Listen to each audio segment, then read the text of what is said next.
Kung meron ba siyang kinatakutan, may nananakot ba sa kanya? Bakit biglang nagbago yung demeanor mo ngayon dito sa hearing? Yes, Your Honor. Kasi po sa bahay ko po, marami pong umiikot na mga sasakyan.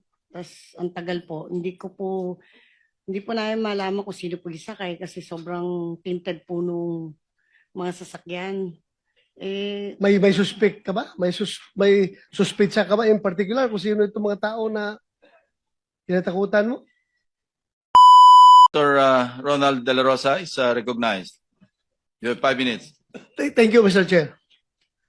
Kay Sally Santos.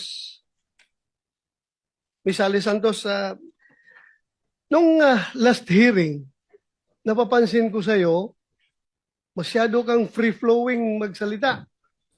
Sinasabi mo lahat, normal na normal, natural na natural. Ngayon, napansin ko parang may apprehension ka na, parang takot ka. Meron bang nananakot sa'yo? Meron ba ka bang kinatakutan? Before you answer, I'd like Ay, to clarify, no? May kasama kang lawyer, right? yes po, Your Honor. Okay, thank you. Thank you, Mr. Chair. Tanungin ko lang ito si Ms. Santos. Kung meron ba siyang kinatakutan, may nananakot ba sa kanya? Bakit biglang nagbago yung demeanor mo ngayon dito sa hearing? Yes, Your Honor. Kasi po sa bahay ko po, marami pong umiikot na mga sasakyan.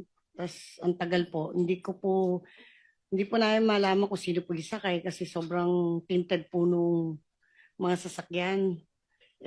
May suspect ka ba? May suspetsa ka ba in particular kung sino itong mga tao na kinatakutan mo?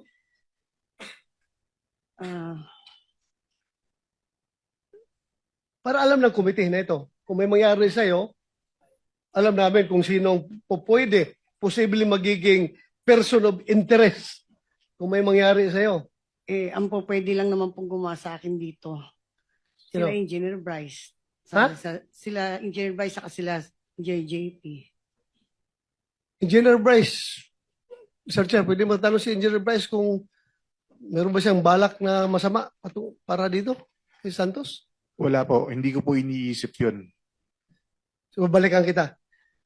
Ms. Santos, may sinabi kang dito sa iyong affidavit, paragraph 18.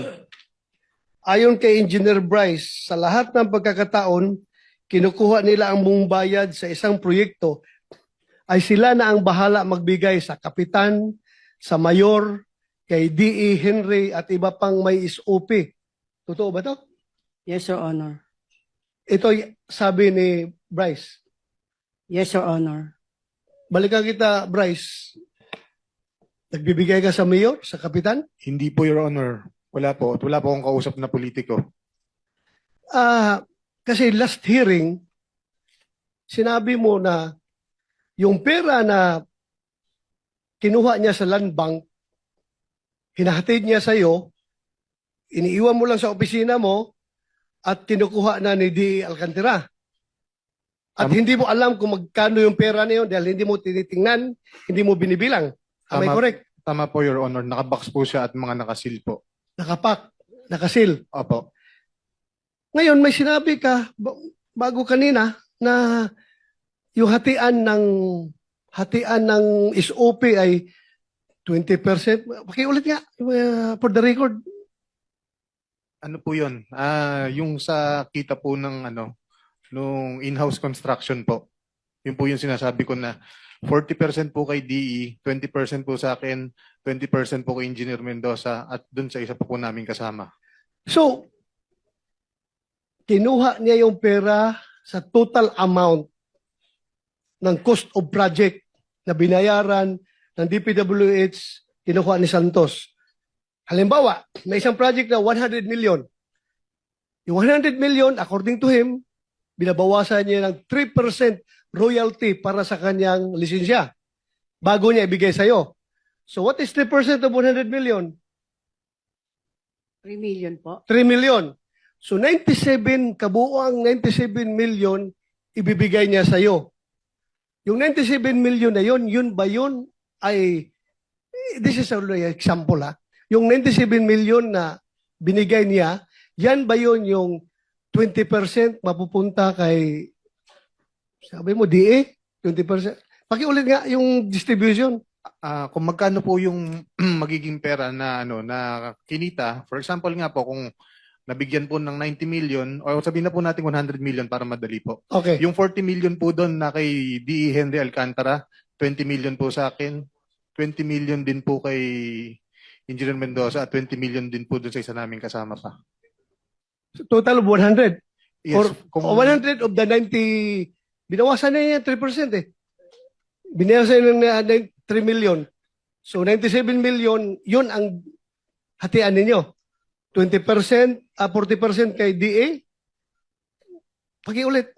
Opo. Pero ibabawas pa po dito yung mga gastos, yung mga obligasyon po sa proponent. Ayan po, alisin po muna yun. Magkano ang sa proponent?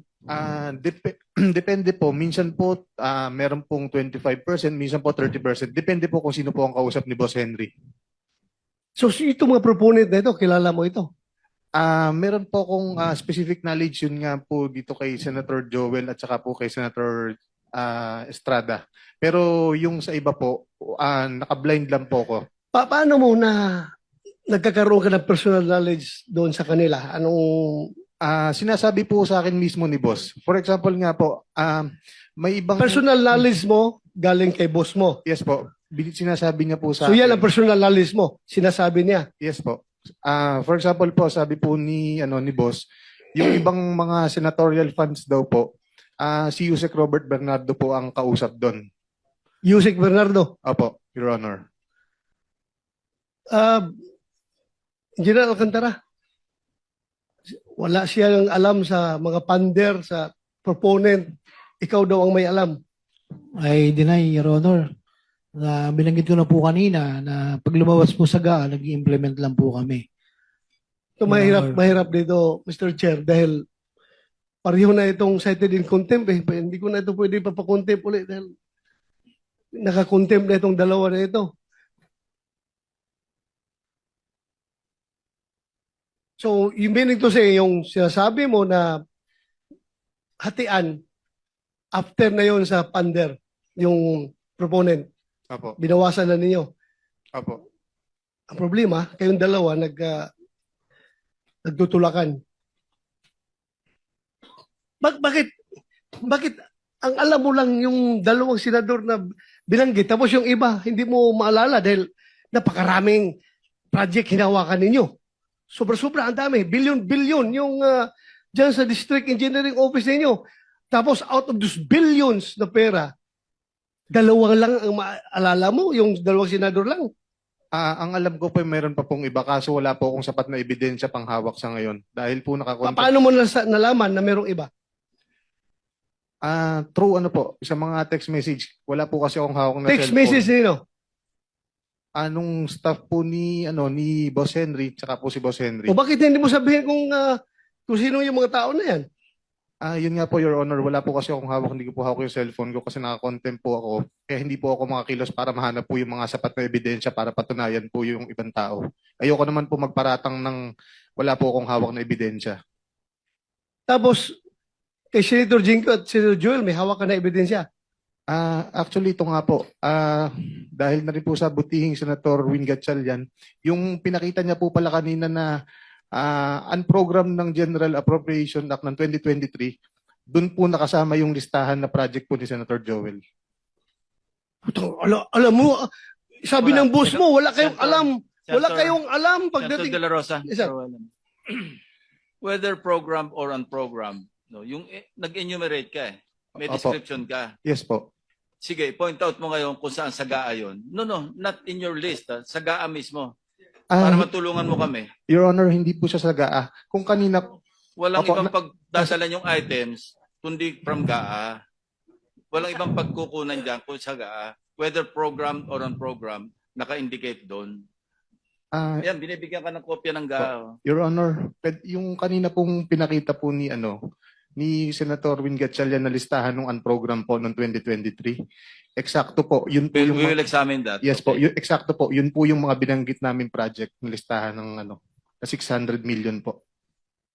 Do you confirm this, Mr. Chair? Do you confirm this, Mr. Alcantara? Ikaw ang alam mo Your Honor. lang GAA. Tapos itong Deputy District Engineer mo, may alam na siya na program tsaka unprogram. Anong alam mo dito? Your Honor, sa tulad po sinabi ko, pag lumalabas po sa GAA, yun lang po ang pinabibid namin, Your Honor. I don't have any knowledge about the insertions and so on and so forth po.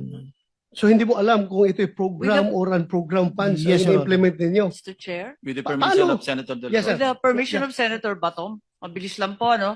Itong unprogrammed, lumobo ng katakot-takot. Alam natin yan. At noong 2021, nasa 176 billion. Noong 2022, naging 251. Pero kasama dyan yung COVID procurement ng vaccines. Kasama rin yan yung mga health workers incentives. Noong 2023, from 251, naging 807. Baka yung ating mga hinahanap na mga ghost project, ghost ab initio. Sa umpisa pa lamang, ghost na sila kasi nasa listahan ng unprogrammed na ang tanging nakasabi lamang, government infrastructure projects. Noong 2023, naging 807.16 billion. Walang listahan. Walang nakakaalam. Ang magic nasa DBM po. 2024, naging 731.45. Mr. Chair, can I ask Senator Aimee from the start? Yung sabi mo, from COVID time, magkano? Yes. Bago mag-COVID 2021, 176. 176. Oh, tapos nung 2022, nandyan, no? Yung 2022, naging 251. Kasama na dyan yung mga bakuna, yung incentive sa mga health workers. Nung 2023, bakit naging Teka muna, 807? nagsagutan na kayong dalawa. Yun. One follow-up question is allowed. Sorry. Yun lang, idadagdag ko na baka yung mga hinahanap nating ghost project, wala nga sa listahan ng public works, ang DBM naman ang dapat managot. Yan nga, Mr. Back to Senator De La Rosa and you have 2 seconds. 2 seconds. Mr. Chair, yun lang sa akin na magkakaroon na naman tayo ng budget deliberation. I hope and pray na mabantayan natin itong unprogram dahil dito pala, sa unprogram, dito pala ay ghost project na ito. Sa GAA pa lang, ghost project na. How much more pagdating sa implementation? So, yun lang sa Thank akin, you. Mr. Chair. Senator Villanueva. Thank you. recognized.